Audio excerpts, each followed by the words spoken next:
किसी का device hack हो जाए लेकिन उसकी कोई गलती ही ना हो। आज हम एक ऐसे ही खतरनाक साइबर अटैक की बात करने वाले हैं जिसे जीरो क्लिक अटैक कहते हैं, और ये भी समझेंगे कि एआई इसे और कितना ज्यादा खतरनाक बना रहा है। ये लाइनें किसी फिल्म की नहीं बल्कि एक असलियत है। एक ऐसा हमला जिसमें किसी को कुछ करने की जरूरत ही नहीं और वो शिकार बन जाते हैं।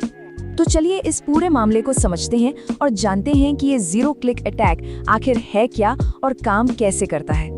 जैसा कि नाम से ही पता चल रहा है, ये एक ऐसा अटैक है जिसमें ना तो कोई लिंक क्लिक करना है, न ही कोई फाइल डाउनलोड करनी है।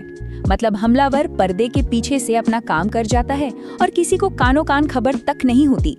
और हाँ, ये कोई कोरी कल्पना नहीं है। असल दुनिया में ऐसे कई बड़े हमले हो चुके हैं जिनके नतीजे बहुत ही गंभीर रहे हैं। जैसे 2015 में स्टेज फ्राइट नाम के एक अटैक ने करीब 95 करोड़, जी हाँ 95 करोड़ एंड्रॉयड डिवाइस को अपनी चपेट में ले लिया था। ये आंकड़ा ही बताता है कि ये खतरा कितना बड़ा और फैला हुआ हो सकता है। और वक्त के साथ ये हमले और भी चालाक होते गए हैं। 2015 के स्टेज फ्राइट से लेकर 2021 के पेगासस स्पाईवेयर तक हमलावरों ने व्हाट्सएप और iMessage जैसे बड़े प्लेटफॉर्म्स को भी नहीं छोड़ा। तो सवाल ये है कि ये हमले हो कैसे पाते हैं? जवाब बहुत सीधा है। कोई भी सॉफ्टवेयर परफेक्ट नहीं होता। हर सॉफ्टवेयर में कुछ न कुछ कमियां यानी बग्स होते हैं और हैकर्स बस उन्हीं कमजोरियों का फायदा उठाते हैं। अब इस पूरी कहानी में एंट्री होती है एआई की, जो इस खतरे को एक बिल्कुल नए लेवल पर ले जा सकता है। चलिए देखते हैं कैसे। देखिए, एआई एजेंट्स हमारे काम को बहुत आसान बना सकते हैं, लेकिन यही उनकी सबसे बड़ी कमजोरी भी है। अगर इन पर सही कंट्रोल ना रखा जाए तो ये एक बहुत बड़ा खतरा भी बन सकते हैं। और आंकड़े तो और भी डराने वाले हैं। IBM की एक रिपोर्ट बताती है कि 63% कंपनियां एआई से जुड़े खतरों के लिए तैयार ही नहीं है। मतलब एक बड़ा तबका है जो आंखें बंद करके एक बड़े खतरे की तरफ बढ़ रहा है। चलिए अब एक असल उदाहरण से समझते हैं कि कैसे एआई और जीरो क्लिक अटैक मिलकर एक खतरनाक कॉम्बिनेशन बनाते हैं। हम बात करेंगे ई कोलीग एक्सप्लॉइट की। ये हमला 4 बहुत ही आसान स्टेप्स में होता है।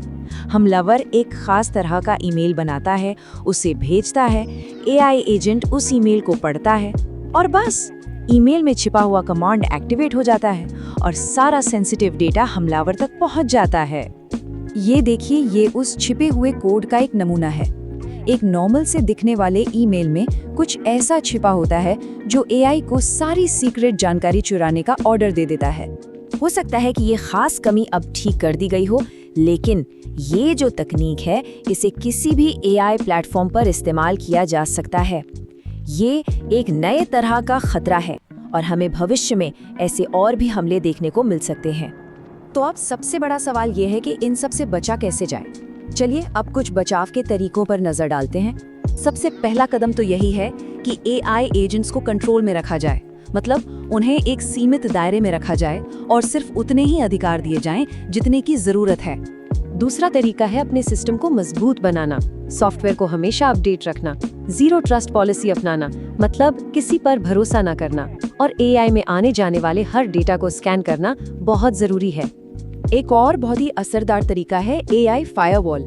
इसे ऐसे समझिए कि ये एआई के लिए एक सिक्योरिटी गार्ड की तरह है जो अंदर आने और बाहर जाने वाले हर डेटा की पूरी जांच पड़ताल करता है। तो आखिर में एक सवाल हमारे सामने है, जैसे जैसे एआई और ज्यादा ताकतवर होता जाएगा, हम उस पर भरोसा कैसे कर पाएंगे? ये एक ऐसी चुनौती है जिसका जवाब हम सभी को मिलकर ही खोजना होगा।